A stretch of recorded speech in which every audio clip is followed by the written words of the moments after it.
Russell and Delicious.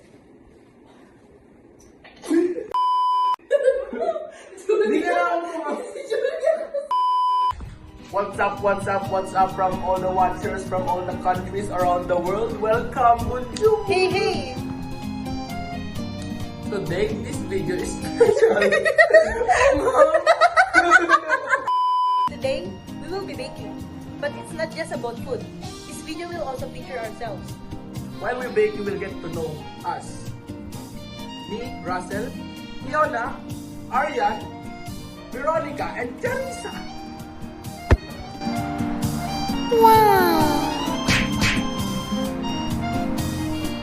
Let's start first with Russell and my dishes. Now I will make a Korean cream cheese garlic bun. Now we'll make a big sushi. Ooh, Some Asian action here. lala. We already have our ingredients prepared, but we will show you how it's done as questions are asked. Now I put 3 cups of flour, 1 egg, 2 teaspoons of yeast, 1/2 tablespoon of sugar, 1/4 teaspoon of salt, 1 cup of milk, and work on your dough until it doesn't stick to your hand. I'm mixing the rice with a mixture of 2 tablespoons of vinegar, 2 tablespoons of sesame oil, 1 tablespoon of sugar, and 1 tablespoon of salt. Now let's proceed to the questions. What can you tell us about yourself? My full name is Russell Alibara. I am 17, turning 18 late this year. I consider myself a weirdo but in the best way possible. Like, you know, the one that is being happy without judgment of others. My name is Fiona May Iwan, and I just turned 17 years old. I'm gay with no left hand, but I can use it for rolling a dough. Joke! After I make the dough, I shape it into a circle and put it in the oven for 15 minutes at 180 degrees Celsius. Now for the mixture, I'm going to put cream cheese. Now I'm going to put milk and vanilla until smooth and set aside.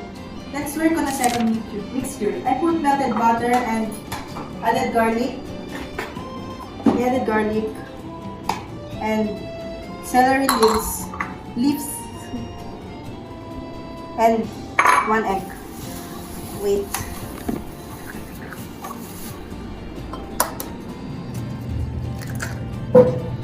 And I'm going to mix everything.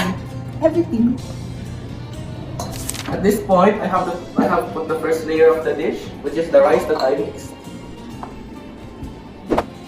How would you describe yourself as a pastry and why?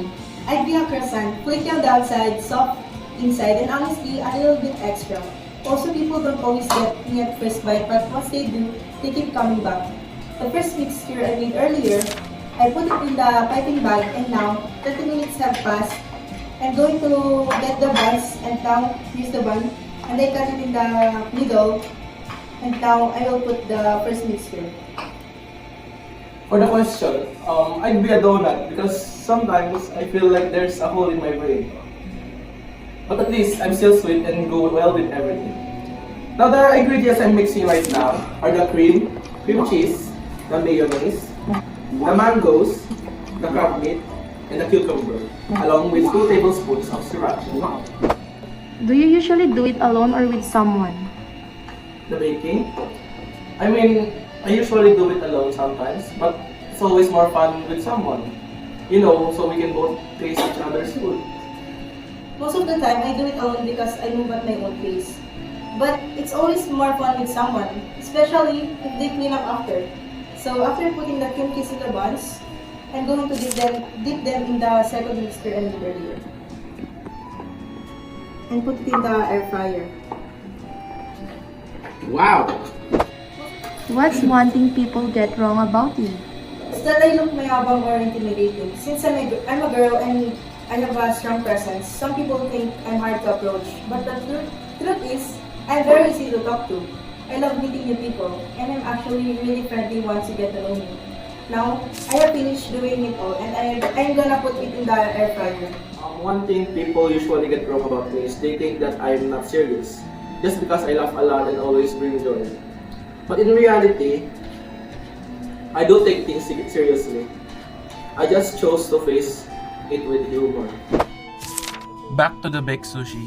I am topping the dish with crushed nori, mangoes, sriracha sauce, and mayonnaise as the final touches before putting it in the oven. Now it's time to put it in the oven for 15 minutes at 375 degrees Celsius. Now, how about one last question while we wait? If you could time travel, would you go to the past or future? Why? If I could time travel, I'd go to the past because honestly, there are things I wish I did better. But at the same time, knowing me, I'd probably still mess up and do something cringy anyway. At least I'd get another chance to laugh at it while being at a better version of myself. Maybe I'll tell my past self to bake at early age so I already mastered dishes and pastries at this time. I would go to the past because I want to change some things and make better choices. If I could redo certain moments, I'd make sure to use them to improve my life and become a better version of myself today. Hey there, this is Teresa Di Ferrer, 16, and I absolutely love devouring anything sweet.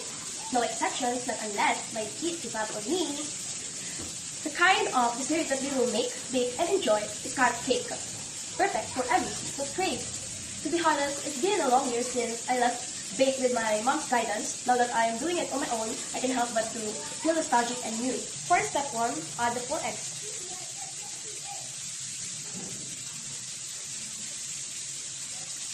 Next one is 2/3 cup of sugar.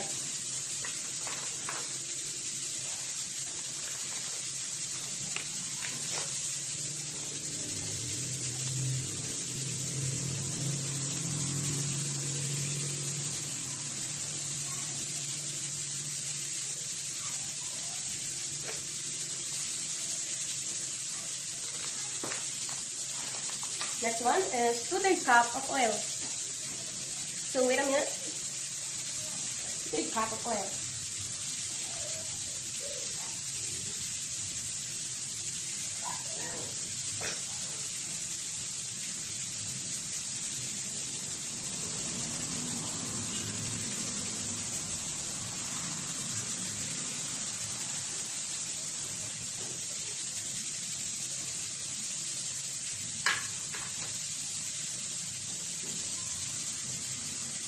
And 1 teaspoon of vanilla essence.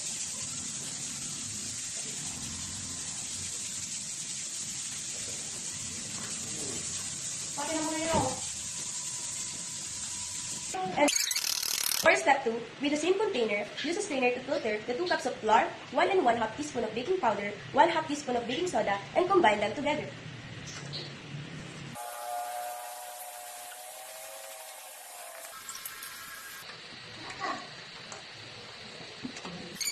For step 3, put the 2 grated carrots. You can add raisins if you want, but for me, I do not like the taste of raisins. Give it a good mix, and it's all set up to pop into the oven for 60 minutes.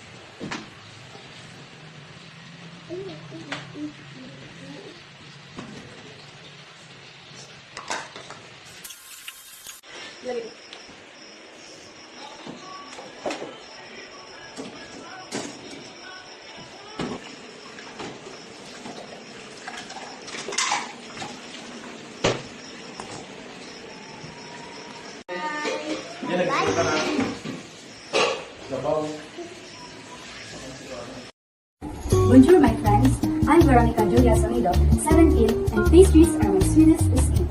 And today's vlog is going to be super duper special because I'm going to bake my favorite pastries, and that is cookies. Without further ado, let's start to bake something special right here in our kitchen. Oh, and before I forget, the comment section is open. Feel free to drop any questions and I'll answer them while waiting. Okay friends, for our cookies, we have 1 and 1/4 cup of flour, and we have to add 1 teaspoon of baking soda. What's your favorite color and why? My favorite color is green because it reminds me of nature, calmness, and peaceful. Next, let's add 1/2 cup of butter, 3/4 cup of brown sugar. So here's an easy comment for our next question. What's your comfort food? My comfort food would be fries, always fries. They are simple, crunchy, salty, and never explain. Whether I'm stressed, For celebrating, fries are always there for me. Now, let's crack 1 egg and add 1 teaspoon of vanilla. And let them bind together like hugging. And speaking of hugs, someone asked, Do you like spending time alone? yes, a lot. Some people think being alone is lonely. But for me, I like being alone. It is peaceful and I enjoy my own time. Here's where both firstly finds its character. Hold the cookie dough till it's smooth. It's like giving it a personality, which makes me smile at the next question. What connects you best describe your personality? Maybe I like Claire. Simple on the outside, but once you get to know me, surprise! There's a sweetness in the inside. Now, for the surprise, let's add 1 cup of chocolate chips. The little secrets in every bite. And since we're talking a little secrets, here's another from the comments. What's one thing people don't know about you? Even though I'm shy and introverted, I actually love making people happy in simple ways. I may not be the loudest person in the room, but I will be the one making cookies for you and sending you a kind message. Finally, bake the cookies at 175 degrees Celsius for 10 minutes. While the oven makes it hot, here's the last step question. What's the best life advice you ever received? Someone once told me that life isn't a race. It's more like living. You get the sprung up here to make things faster. You'll just burn everything. Going at your own pace doesn't mean you're behind. It means you're giving yourself time to rest. Time check, it's almost ready. It's done, guys! I'm going to enjoy these cookies for a while. Arian, wake up! They say Paris is a city of love, but I think it's a city of sweet. Bonjour à tous. Good day, everyone. I'm Aryan Jabal Sawali, 17 from Tarlac Province. What a dream! I thought I caught you on a grade for a second. For today's clip, I'll be baking something delicious or talking a bit a slice of my personal story. I'm so excited to take you on this little trip. Baking is more than a simply pastime for me. It's my happy spot and my kind of magic. Every sprinkle, whisk, and delicious scent tells a story, including mine. And believe me, this one is delicious. So grab a sip because we're going to mingle some flour, a pinch of fun, and a lot of passion. Today's dessert is my favorite fudgy brownies. You'd ask for it, so I'm sharing my go-to-go recipe while answering some of your questions. Now for the ingredients, we have 1/3 cup of melted butter, 1 1/4 cup of sugar, 2 egg yolk and 1 egg white, 1 tablespoon of vanilla extract, 1/3 cup of oil, 3/4 cup of cocoa powder, 1/2 cup of flour, 1/8 tablespoon of baking soda, 1/4 tablespoon of salt, 1 tablespoon of cornstarch, and 3/4 cup of chocolate chip. So we're starting with 1/3 cup of melted butter. Before you got into baking, what inspired you to start? I started baking this year thanks to my cousin's creativity in the kitchens that encouraged me to give it a shot. And now, I'm in love. Speaking of love, what's one quality that instantly makes you admire someone? I believe it's their personality. Particularly when we have similar sense of humor. You know, that feeling of being around them just feel easy, enjoyable, and free to be who you are. That's very touching, no? Now let's put 1 1/4 cup of sugar. So, what's the hardest part about baking for you?